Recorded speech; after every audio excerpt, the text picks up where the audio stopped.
Hey everybody, Bill in Virginia. Welcome back. So continuing work on Jerry's build and picking up where I left off last time, I am starting to ballast. So I'm using the gray ballast that Jerry wants. Starting to do just on some of the sidings, siding over here as well. And then I'll start picking up, other sidings and then start to do it. I'll leave the switches until last. And as somebody had pointed out in an earlier video on one of my other layouts, you use felt tip markers on this and it will bleed a little bit. So I've got an indicator that I've got a power feed here. And in reality, it looks less worse than what you see in the video. And that's all going to be covered up with additional ground cover and foliage, so you're never going to see that once I get it done. Likewise, I'm going to let the glue that I put on here, a dilute mix of 50/50 Elmer's white glue, set up, and I put a little bit of glue down that hole. That'll plug it, and then I can put a little bit more ballast, and that's going to be done. So using Woodland Scenic's Fine Ballast Gray Blend, using isopropyl alcohol. This is 70%. I got at CVS Pharmacy, I think. And then, like I said, Elmer's glue diluted 50/50. So what I'll do is I will spray the isopropyl alcohol on. Not excessive, but I will make sure that everything is damp. Give it a second to soak in, then I'll come back with copious amounts of white glue on the outside. I'll get it where I can get a little stream, and I'll run a complete bead all the way around, twice actually, up near the end of the ties, then I'll go down a little bit lower so I get good saturation. Then I will come back in and I'll run a fine bead all the way down, including on the ties. With the isopropyl alcohol still present, it will wick off the ties and soak in. And if you do have any excess, just a tissue or a paper towel, wad it up small, and then just press in between rails where you might have puddles of glue, or same down on the bottom, you can soak up a little bit of excess. You don't want to do it too much, just enough to get the visible puddles gone, and then just let it sit. So these areas have all been glued just in the past few minutes. I won't touch them until tomorrow. And at that point, they should be in good shape. And of course, I will probably continue on more tonight. So that's where we're at. We'll get the ballasting done this week on Jerry's build. Jerry's getting ready to have this brought over to his place soon. So not too much longer, and we're gonna go away from my crowded garage into Jerry's man cave, his room that he's gonna have set up for running his layout. So anyway, I'll get a little bit farther and then show a little bit more here. Well, it is Tuesday, early AM. I'm going to be traveling for work the rest of the week, but it's just in country, going up into the Pennsylvania area. Couldn't sleep, still get a little bit of jet lag, so came out and have been working on Jerry's layout for a little bit.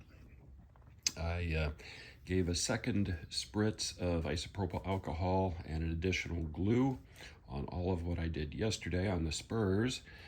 That's just kind of let it soak in and really give it good adhesion for the ballast. Then I've come in this morning and ballasted here and just finished up over here. You can see the little puddles of glue that haven't soaked in yet, but it does soak in very well. Like I was talking about, I will dab if there's anything sitting on the surface, but there really isn't. That's underneath. So the isopropyl alcohol breaks that surface tension for the glue on the track as well as with the ballast, so that it soaks in pretty well. And where I have a little bit of excess, that'll eventually evaporate and soak in. And if not, it's going to be covered anyway, because I will do a ditch detail, at least in through here, once I get the rest of the ballasting done. I won't do anything else on the layout because we'll wait for Jerry to put his buildings, and he and I will talk about scene dividers and where he wants different aspects. But just this little spot here and right in between the tracks, I will do like what I did on my HO scale. I'll add a little bit of like dirt detail, a little bit of browns, so that we can add in, the feel that there's a ditch there that has had running water sitting in just a little bit of puddles. And I will also come back when I've got the ballasting all done in this area. And in the diamonds, those pieces there, hard plastic, but I will come back in and paint them with sort of a rust black mix, again, like I've done with some of my metal objects on other layouts, just to make it look a little bit more natural in there. And once I get all of the track done and everything is set, the glue is set, I will come back in and do a little dusting with the chalks. Just a little bit to give it a little accent, a little bit of blacks, a little bit of sort of rust colors. Not a lot, but just kind of, make it look like it's been there for a while. So quite a bit more to do, even though it's going to go quick on this phase here. But I will pick this up again probably either Friday evening or Saturday evening. We'll see when I can get back from work. Well, it is Friday afternoon, and I'm done with work, and I've been out on Jerry's layout for a bit. So I am working to get the ballast done on essentially this half of the layout. And you can see I am pretty far. I have come in and I have added ballast in and around the switches. For that, I was very careful to make sure that I didn't foul anything. You can see not much ballast right around there on the throw, just a little bit inside. The track can move quite well, and I glued this a while ago, and I've been flipping those every once in a while just to make sure that they don't get stuck. So this is turning out well. Definitely take my time on those. The rest of it, open track, I can do quite a bit in just a very short amount of time. So rest of the evening we'll be starting here again, picking up and running it around. I really don't have much more to do, and a lot of it is the long sections, which will be easy. I'll get this done, and then I've just got a couple of other switches over there to do once I get to that point. I will take the layout. As you can see, I've got it shoved over up against the ON30, and I'll just move the sawhorses and move it back over here where I've been working on it for the most part, so I can get access to the rest of this once I get this little area done here. So I will show it more here in just a little bit. Well, just a little bit more to go. Finish this little piece here, and I will have the ballasting done. Now, what I have been doing on areas as I get them finished is I will let it dry, then I'll come back, spray it with isopropyl alcohol again, and add more glue. Not a lot, just a little bit. It will soak in, and then when that hardens up, I've got, ballast isn't gonna go anywhere, let's put it that way. And it doesn't have any glossy look. It looks good. So probably tomorrow late, I will have everything done for the ballast piece and have everything dry. Then I can turn the table on its side and get rid of all the loose ballast. And then come in, clean the tracks. I'm gonna do a little bit of scenicking in between the rails like I was talking about earlier. Just a little bit of dirt and just a little muddy kind of look right in the middle. Because that is natural, and see that on the railroads around here all the time. So just a little bit of difference, just to kind of set it off. So I'll do some more and then show you where we're at. Well, I am calling it a day on Jerry's build. You can see I have the last ballast put in, and you can see it's wet with the glue. You can also see how the glue dries and soaks in on everything else pretty fast, because I did this just earlier this evening as well. And likewise over there. So I will let everything set overnight, and a little bit later I will come out and make sure all the switches throw, which which they are. So I don't think I'm going to have any issue there. I've been very careful. Then tomorrow I will put in a little bit more glue in some areas. Check and see just by doing a finger test if it feels firm or if it feels like I could do a little bit more. And I'll spray it down with isopropyl alcohol, add that second application of dilute white glue, let that sit, and this part of Jerry's build is done. Then I will come back, clean the track, run the engines, make sure everything works well again. But it's very close to being able to take the layout over to Jerry's house. So probably one or two more segments on this particular video, and then I will wrap it up. And probably the next video will show movement, taking this on over to Jerry's. Early Sunday morning, and I've been out on Jerry's build. And I've got the last of the detailing that I'll be doing here in the workshop done. So I came in, as I said I was going to do earlier, and I painted a little bit there. It's kind of hard to see from the distance in the dark, but it's slightly rusty looking. Used the same paint mix and did where the throw is on the switches. Again, it's subtle. You have to be here to kind of see it. But you can also see the track looks different. So I've come in and I have chalked. Now, it will tone down a little bit after I clean it because I will be using a bright boy. And then I'm going to come back in with odorless mineral spirits on a pad and using a piece of balsa. I'll run it along, and some of that will actually take up some of the chalk.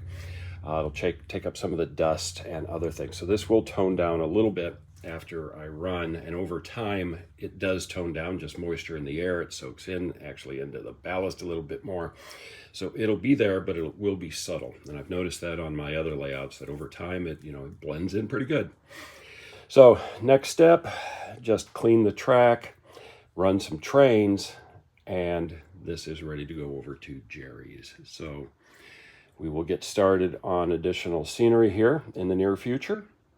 I will show another segment showing the trains running, and then I'll wrap this one up. One more short piece while I'm sitting here. And I have shown this before on other videos that I've done related to track work. But, this is an inexpensive chalk set that you can get at Hobby Lobby, Michael's, any place. And there is chalk in there that looks like rust, which is really pretty cool. So this is the piece that I've been using. And all that I do is I come in and on each side of the track, I run it right tight along the track, both sides, and then use a brush. And you can see this one is worn down literally to the nub. This one's going in the garbage after this. And I come back in and I will press and run on each side, run right along tight to the ties on each side, run up and down on the ties to get rid of any chalk lines that I put in. But that smooths it around, blends it around, gets a little bit into the ballast, which is natural because if you walk along tracks, right along the tracks, it's rusty. It's kind of rusty in the middle from drips. So it gives you a nice effect. Yeah, that is going in the garbage. You want one of these that is stiff. You don't want a soft, poofy brush. Now you can use a soft, poofy brush if you've got like filings, or you use a knife and you rub this down, and you can get some little pieces that you can come in and then you can put in. A soft brush is good for that, for some general touch-up. This, I do use a knife to get it to a point. It's down as far as I can really get with my fingers, but it was about this big when I started. And then I file it, not to a total point, but to a nice sharp point so I can get tight up against the tie plates on N scale. O scale, it doesn't really make any difference. You just be careful. HO scale, something like this would work. But this piece is basically done. I will use it for weathering on buildings and other stuff. But that's just a little bit how I do it. It gives you a nice effect. You see how the track looks along on the ballast. It looks like it's been there for a while. You can come back in and overcoat it with like black or grays, whatever you want to do. I will clean the track and then I'll take a look at it and see just what I think. And I won't do anything more until Jerry gets a chance to look at it and run on it. Just finished cleaning the track a little bit. So I did use a Bright Boy and then some odorless mineral spirits just to top it off. I think you can see a little bit of a difference in the rust color. Picked up a little bit of that when I was cleaning the tracks, which was intentional. But nice slow speed operation on my DC lifelike locomotive.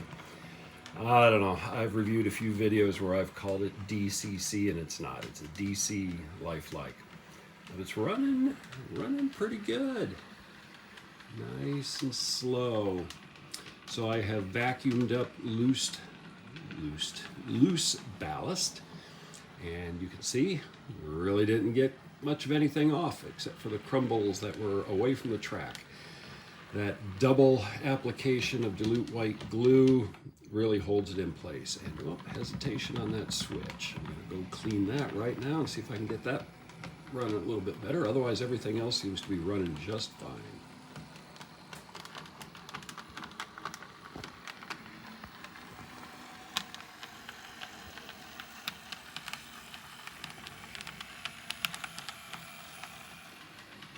All right, we'll see how it goes this time.